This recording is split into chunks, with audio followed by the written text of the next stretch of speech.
जयपुर, जहां शिक्षा के नाम पर भरोसा बेचा गया और उसी भरोसे की आड़ में करोड़ों का खेल खेला गया। मानसरोवर से सामने आया ये मामला न सिर्फ रियल एस्टेट और एजुकेशन माफिया की साठगांठ उजागर करता है, बल्कि मनी लॉन्ड्रिंग और फर्जी दस्तावेजों के जरिए जमीन हड़पने की एक सुनियोजित साजिश की कहानी भी बयां करता है। जयपुर के एक नामी रियल एस्टेट और एजुकेशन ग्रुप के खिलाफ 20 करोड़ रुपए से ज्यादा की धोखाधड़ी की एफआईआर दर्ज की गई, जबकि इससे पहले भी इसी ग्रुप पर इनकम टैक्स विभाग की रेड में 4 करोड़ रुपए से ज्यादा कैश मिलने का खुलासा हो चुका है।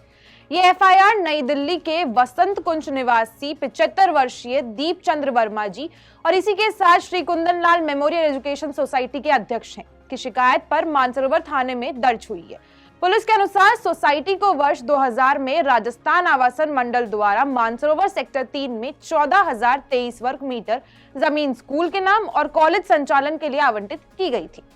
जिस पर विधिवत शैक्षणिक संस्थान संचालित किए जा रहे थे। लेकिन अगस्त 2016 में किए गए एक सर्विस प्रोवाइडर एग्रीमेंट में इनकारनामा और पावर ऑफ अटॉर्नी की आड़ में आरोपियों ने सोसाइटी की जमीन पर गैरकानूनी कब्जे और आर्थिक गड़बड़ी की साजिश रच डाली। आरोप है कि बिना अनुमति के स्पोर्ट्स एकेडमी, अवैध गेम जोन और अन्य कमर्शियल गतिविधियां शुरू कर दी गई थी और बच्चों से ली गई फीस को एजुकेशन एकेडमी के नाम पर डाइवर्ट कर करोड़ों रुपए की कमाई की गई।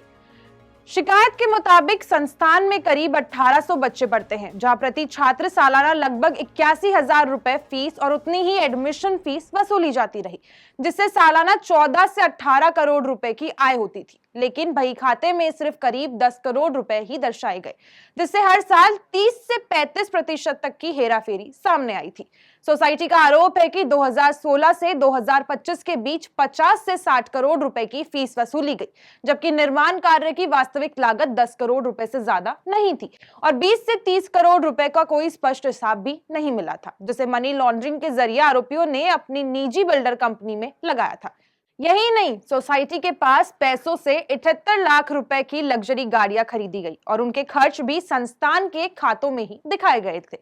मामला तब और गंभीर हो गया जब अगस्त 2023 में राजस्थान हाउसिंग बोर्ड के सोसाइटी को एक पत्र मिला, जिसमें किसी अन्य संस्था के नाम पर लीज डीड ट्रांसफर की मांग की गई थी, जबकि सोसाइटी ने ऐसी किसी भी अनुमति से इनकार कर दिया था, जिससे फर्जी दस्तावेजों के जरिए पूरी जमीन हड़पने की कोशिश का आरोप और ज्यादा मजबूत हो गया था। फिलहाल पुलिस ने मामला दर्ज कर जांच शुरू कर दी है और अब बड़ा सवाल यही है, क्या शिक्षा के नाम पर हुए इस कथित करोड़ों के घोटाले में सभी जिम्मेदार चेहरे बेनकाब होंगे या फिर मामला अभी भी फाइलों में दबकर रह जाएगा।